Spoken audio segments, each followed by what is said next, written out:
next talk is going to be given by Lluis Gómez. Lluis Gómez is working at the Computer Vision Center in the Intelligent Reading Group. He's a Marie Curie Fellow. He's currently visiting Italy, so it's good to have him with us. And he will be speaking about self-supervised learning of visual features through embedding images into text topic spaces. Okay, thank you.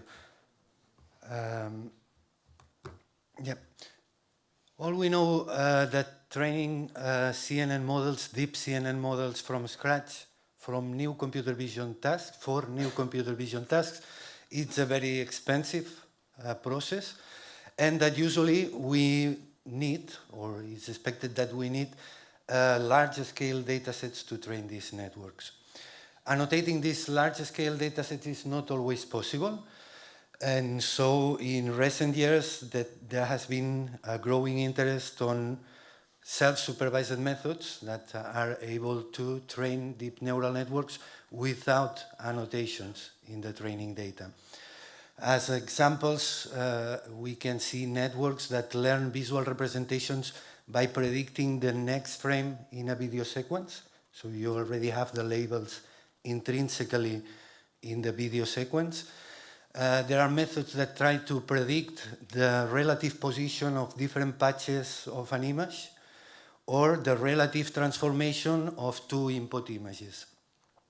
Another work that does self-supervised method is the work of Owens et al., in which the supervisory signal is provided by an alternative modality, which is sound in that case. So the network tries to learn the correlation between images and sound, and you can get these annotations for free from any video that you download from the internet. Okay, so in this work, we are presenting a new self-supervised method for learning visual features, in which the task is to predict the semantic context, the semantic topics of a given image. Okay, and we are going to do that by training the CNN to predict in which semantic topic or in which semantic context this particular image is more probable to appear as an illustration. To do that, what we propose to do is a common multimodal embedding in where we are going to embed jointly textual and visual information. So basically what we want is to take illustrated articles where you have images and text, and you are going to project these two modalities into the same point in this common space. Okay? So this is the proposed pipeline. As you can see, basically the idea is that we separate the two modalities, the textual and visual modalities, and the first thing we do is to apply a topic modeling framework, the LDA algorithm in this case, into the textual part. This topic modeling framework is providing us a text representation, which is basically a probability distribution over topics, over semantic topics. And then what we are going to do is to use this representation of the text as the label associated with the image.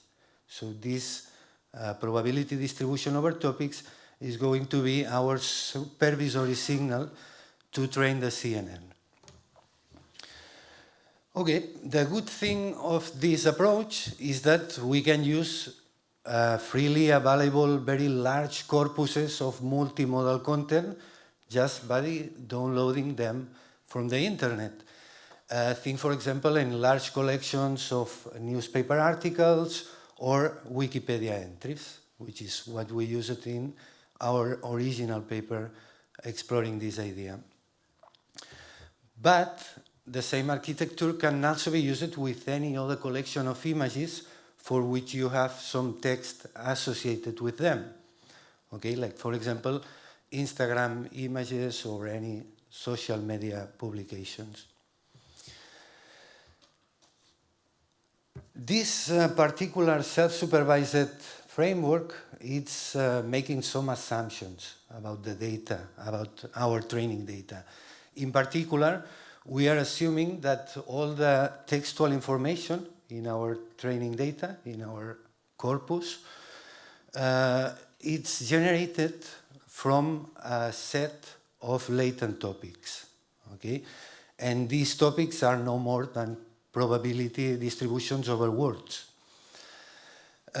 So the idea is that we apply here latent Dirichlet allocation, the topic modeling framework, to discover these latent topics and then to represent each one of the documents, the textual documents in our dataset, as a probability distribution, and then we teach the CNN to produce exactly the same probability output from the associated images. Okay, here we can see a representation of 4 of the topics that are discovered in the full Wikipedia dataset. What you see is the 5 most relevant words for each one of the topic and the 5 most relevant images for each one of these topics. What we can see here, and it's the intuition at the end about this framework for self-supervised learning, is that it may be difficult to find in our collection of data a lot of training examples for very specific objects, but it will be quite easy to find a lot of images that are representative for more broader topics, like, for example, music or transportation systems or urban environments, etc. Okay, once trained, our model can be used straightforward for doing multimodal retrieval. We can project a new text query into the text topic space and then just do nearest neighbor search to retrieve images that are semantically similar. So here, for example, we have results for queries airplane and bird. But what is interesting here is that our model is not limited to a short and discrete vocabulary of words, but we can query anything that was present in our training data. So, for example, if I do a query with instead of airplane, with plane or any other synonym of this word, we probably will get the same images as a result of the retrieval. Okay. Another interesting thing is that we can also do the same, but the other way around. We can project a new image query into the topic space using the CNN, and then we can retrieve semantically similar images. And the interesting thing here is that if we do that using the last layer of the CNN, which is the one that encodes the probability distribution over topics, as you can see, the images that you retrieve are not necessarily visually similar, but they more or less share the same topics. In this case, sports, or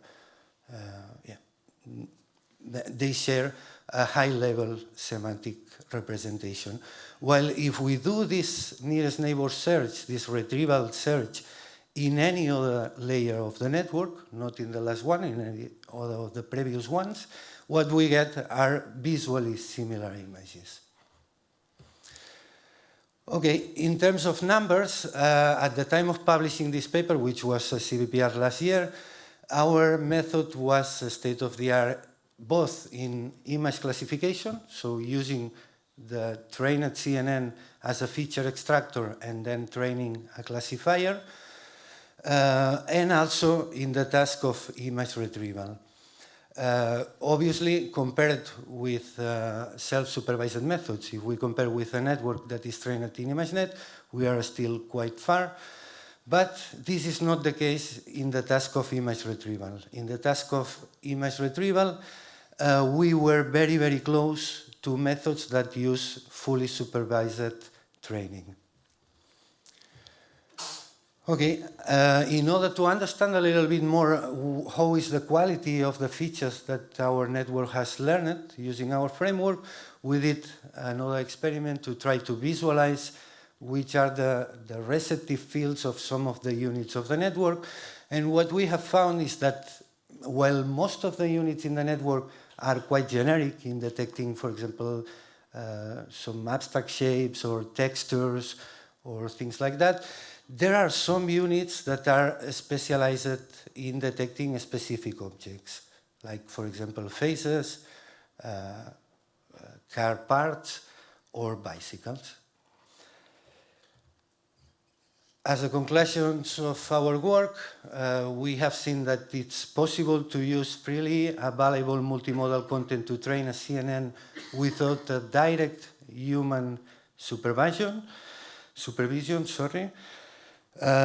We have seen that it's possible to train these CNNs by just trying to predict in which kind of semantic topic or semantic context our images are more probable to appear as an illustration. And we have seen that the experiments we have done demonstrate that the method has similar results as a state-of-the-art for self-supervised methods. That's it for my presentation. Thank you very much. This is a joint work with many people.